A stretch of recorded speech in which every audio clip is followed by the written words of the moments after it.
নমস্কার, আমার নতুন একটি ভিডিওতে সবাইকে স্বাগত জানাই। সকাল সকাল ব্রেকফাস্টে লুচি আর ঘুগনি খেয়ে বেরিয়ে পড়েছি ঘুরতে। যদিও সকাল থেকে মেঘলা ওয়েদার, মানে বৃষ্টি তো সকাল থেকে হয়েই চলেছিল, কিন্তু একটুখানি সময়ের জন্য কমেছিল দেখে ভাবলাম যেতে থাকি, যদি মাঝপথে বৃষ্টি আসে তাহলে আবার ফিরে আসবো, আর না হলে চলেই যাব পুরোটা। আমরা যেখানে থাকি সেখান থেকে মোটামুটি ওই 130 কিলোমিটার পথ এখন আমাদের চলতে হবে। আর যেতে যেতে তো রয়েইছে এরম সবুজে ঘেরা প্রকৃতিকে, আর এদিকে যতই চলেছি ততই যেন ঘন মেঘ একদম চারিদিকটা ঢেকে ফেলছে। কখন যে ঝমঝমিয়ে নামবে বুঝে উঠতে পারছি না। যেতে যেতে জয়পুরে গিয়ে আমরা পেয়েছি আমার পছন্দের একটা খাবার, হচ্ছে দই বড়া, যেটা আমি কটকে গেলে পাই, কিন্তু এখানে আমি পেয়ে গেছি, তাই ভীষণ মনটা খুশি। দই বড়াটা কিন্তু আমার ভীষণ পছন্দের একটা খাবার। আর কিছুটা দূরে গিয়ে এই যে রয়েছে একটা পার্ক, যে এই পার্কে বাচ্চারা ভীষণ খুশি হবে আসলে। রাস্তায় যেতে যেতেই এটা পড়ে। আর দূরের পাহাড়টা রয়েছে একদম মেঘে ঢেকে আছে, পাহাড়গুলো এত অপূর্ব লাগছিল বলে বোঝানো যাবে না। জাস্ট চোখের সামনে দেখলে চোখটা যেন একদম শান্তি পেয়ে যাবে। সানডে ছুটি ছিল বলে চলে গেছিলাম ডুডুমা ওয়াটারফলস দেখতে। এই ডুডুমা ওয়াটারফলসটা উড়িষ্যার কোরাপুট জেলায় অবস্থিত, যেটা একদম উড়িষ্যা আর অন্ধ্রপ্রদেশের বর্ডারের কাছে। এই জলপ্রপাতটি যেতে যেতে দেখতে পাবো মাছুকুণ্ড নদী, কারণ এই জলপ্রপাতটা পুরোটাই মাছুকুণ্ড নদীর দ্বারা গঠিত। জলপ্রপাতটি মৎস্য তীর্থ নামে পরিচিত, যার অর্থ হচ্ছে মাছের পুকুর।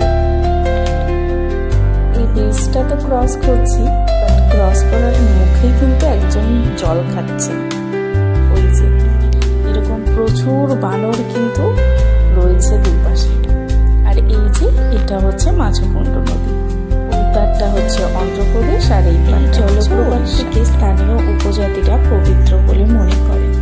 আর সবুজে ঘেরা এই জলপ্রপাতটি যেতে যেতে কিন্তু চোখে পড়বে বিভিন্ন ধরনের পশু পাখি, আরও একটা জিনিস যেটা হচ্ছে প্রজাপতি। আমরা রাস্তায় যেতে যেতে প্রচুর প্রজাপতি পেয়েছি, মানে মুখে চোখে পারলে এসে পড়ে এই প্রজাপতিগুলো। আর এই ঘন জঙ্গলের মধ্যে রয়েছে প্রচুর কাঁঠাল গাছ, যেটার ভিডিও করা হয়নি। কাঁঠালগুলো মানে শয়ে শয়ে রাস্তায় পড়ে নষ্ট হচ্ছে, কেউ নেওয়ারও নেই, খাওয়ারও নেই।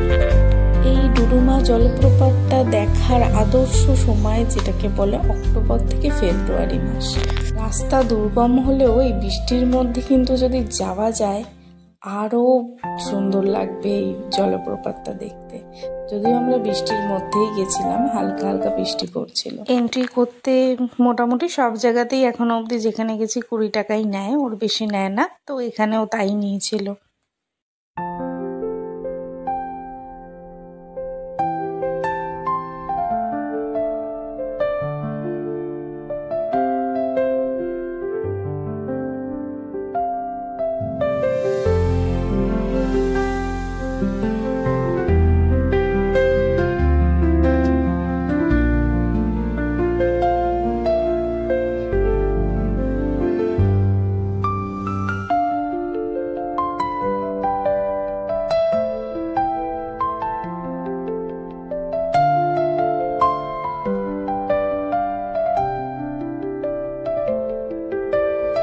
এখন মোটামুটি ওই দুদিক থেকে জল পড়ছিল, কিন্তু বেশি ভারী বৃষ্টি হলে তখন কিন্তু চারদিক থেকে জল পড়ে।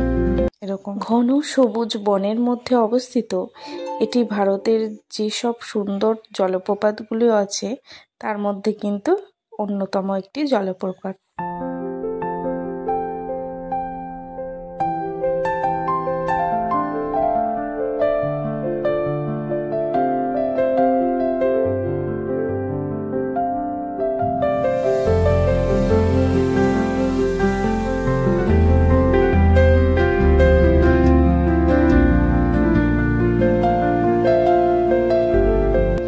ভিডিওটি ভালো লাগলে লাইক, কমেন্ট, শেয়ার, সাবস্ক্রাইব করে কিন্তু আমার পাশে থাকবেন।